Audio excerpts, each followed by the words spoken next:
Welcome back to what Arty Noobs for General Disturbance. This is a T95, the Doom Turtle, the Tier 9 American tank destroyer. It's located on the north spawn of Lakeville under the command of GameSpoffin. Okay, well, he's actually going to have quite a good game in this tank destroyer. It's a pity the rest of his team doesn't. Yeah, I'm afraid so. It's one of those games. Well, the Doom Turtle, it was developed alongside the T28. In fact, the T28 is basically a Doom Turtle with extra tracks on it.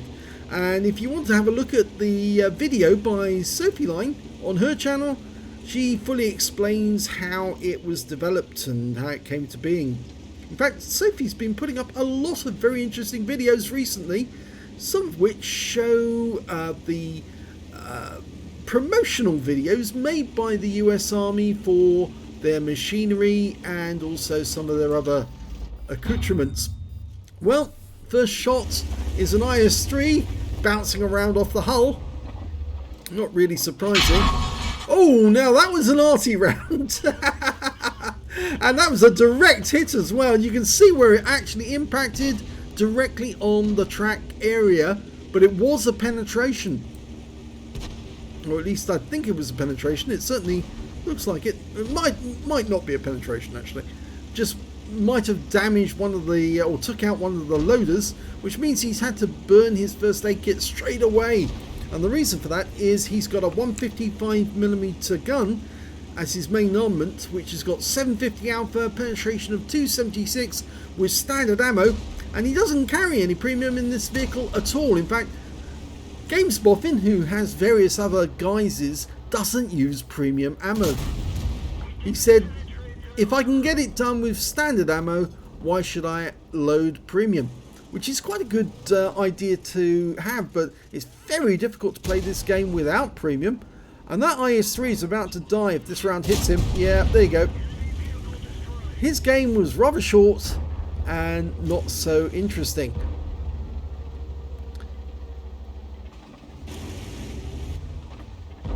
Well, the Doom Turtle was designed to deal with Soviet armour, and he's just been hit by that same Arty again, the M40, M43, and he just took a round in the side from the T10, but it only tracked him, and that T10's about to have a very bad day. Yeah. And his turret is now in a different county. In fact, it's resting on the back of the tank.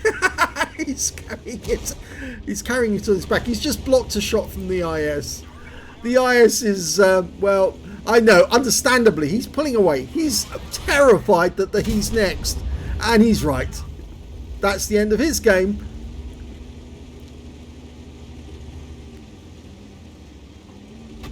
And, oh, that M40, M43 is still trying to get him. But we burned the repair kit this time to keep moving.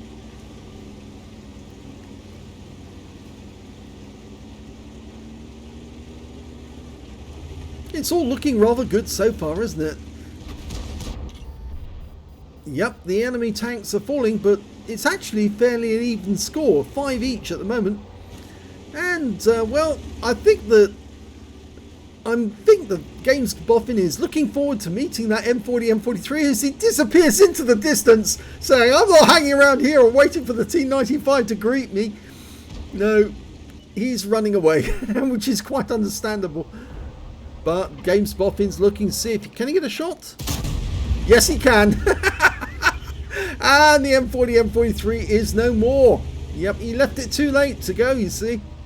He shouldn't have stuck around. Well, there's an LT432 back down there. And we're loaded. He fires one in the general direction of the LT432 and joins his teammates in the cap. So they got 3 in the cap. And that puts a bit of a problem on the enemy because now they've got to get back as quickly as they can. Now our cap is being guarded by a 45 TP and an Object 257. Now we reset the cap there by GameSpoffin pulling back. Now that might have been a bit of a mistake. He fires in the direction of that LT432 again. Don't try and decap at this point in the game. I know he wants to get more hit points on the enemy, but if you're constantly resetting, then you are actually likely to give the enemy an advantage that they can claw back into this battle.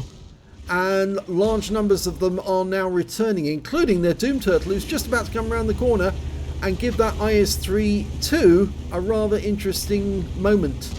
There's the enemy GW Panther, and GameSpot's reset the cap again and gone back into the cap. There's the Doom Turtle. Well, the Yag Panther's between us and him, and the Yag Panther is now wiped out, so we could have completed by now. The enemy Doom Turtle takes 678 hit points for a standard AP, but I'm afraid GameSpot's only got one AP round left. And I think he's about to use it because he was firing all the others. And he does get a penetration on T95, but now he's only got HE to fire at the enemy. The Doom Turtle's dead. He's got an LT432 over there. Now the alpha damage on the HE rounds is 950. So if he does get an impact and a penetration, he's likely to do a lot of damage to the enemy. He could probably wipe out that LT432 with one shot. He keeps tempting by firing around the corner, and well, GameSpot demolishes the building he was hiding behind, and now he's reloading. Now they would have won the battle by now if they hadn't been doing constant resets. And the enemy Arty, the GW, is now in sight, so he could fire over there and take that guy out, and that's what he's going to do next. So that's 5 kills now, and a Pascucci's medal for GameSpot, and he's blocking shots from the A44, but now he's lost all his teammates in the cap, and all he's got is Arty, and well, one of them's coming down the valley and the other one is in the distance. Well, he finishes off the LT432 just as like I said he would, and that is a Top Gun, but now he's all alone in this cap area, and he's got enemies behind him as well as in front of him, and the enemy behind him takes him out the game. So they've turned what would have been a certain victory into a certain loss, I'm afraid, because now all the Arty have been killed, and that's it, it's all over. They've lost all their vehicles. So let's have a look at the end of battle stats. Well, it's the first class tanker for GameSpot in the T95, and that's the first time he's had a first class tanker. He did get a demolition expert because he blew the T10 to pieces. In fact, he blew the turret off and it landed on the back of the vehicle. He got a Reaper badge for destroying consecutive tanks with consecutive shots, a fire effect for doing more damage than the hit points to his own vehicle, a duelist for taking down 2 tanks who damaged him, and he also got a Bruiser medal for getting at least 5 critical hits in this game. He got 8. He got a Pascucci's for killing both the enemy RT. Yes, he got the M40, M43 and the GW Panther, a high caliber for dealing the most damage in the game, and a Top Gun for getting at least 6 kills. Yes, he got 6 with that last kill of the LT432. And his win rate for the game was 5,686. Let's have a look at the team scores. 4,342 hit points of damage. The next high scorer was the T95 on the enemy team. He picked up a cool-headed for 3,937 hit points, and after that the E75 3589. When it came to kills, it was still GameSpot with 6 kills. Next high scorer was the A44 that killed him. He managed to get 11 Slayers and 3 kills in the game, and then there was a bunch of tanks with 2 kills apiece. And when it came to base XP, the winner was actually the 45 TP on the enemy team, who managed to get a Defender medal. He got 980 base experience. 971 goes to the GW Panther and 953 to the A44, and we can see that GameSpot got 718. He was definitely the highest on his team. He fired 12 rounds, got 9 direct hits, 7 penetrations, 1 splash, damage of 4,342 hit points, of which 86 were at more than 300 meters. He received 10 hits from the enemy, only 2 of which were penetrations, 7 non-penetrations, and 6 hits by way of splash damage. It was the splash damage ones that actually did the worst damage to him, because they were HE rounds, and he had 2 hits from that M40, M43 whilst he was making his way down the valley, and then subsequent hits from others whilst he was in the cap area. 1,020 hit points of damage blocked by armor, 1 enemy vehicle spotted, 7 enemy vehicles damaged and 6 killed, and 1,176 hit points of damage assistance.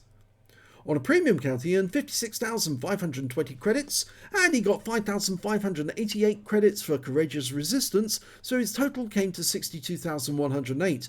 And after repair, ammunition, resupply and consumables, he took away a profit of 7,098 credits.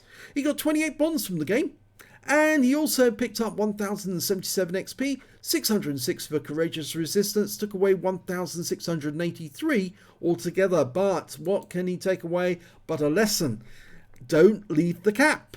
I know a lot of people say, yes, you should keep resetting the cap when you've got 3 in the cap so that the enemy can come back and then you can harvest all of their hit points. But there comes a time when you realize that one of the tanks that's coming back to the cap is a very deadly one, the T95.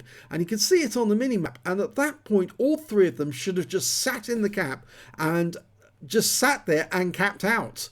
Because the T95 was more than likely going to either reset or kill some of the guys who are in the cap, and that's exactly what happened. He took out the Jagdpanther, and after that it made it very difficult for GameSpot to cap out on that game, and eventually they lost. So yes, don't leave the cap if you're almost complete and you can see that the enemy is returning in force. That's a good lesson. Other than that, it was quite good for GameSpot in that he got quite a decent haul of medals. And, of course, he had a bit of fun blowing some of the enemy tanks to pieces. But it just goes to show sometimes it's not a good idea to try and kill all the enemy. Sometimes it's a good idea to make sure you get a win by capping out. Thanks for watching.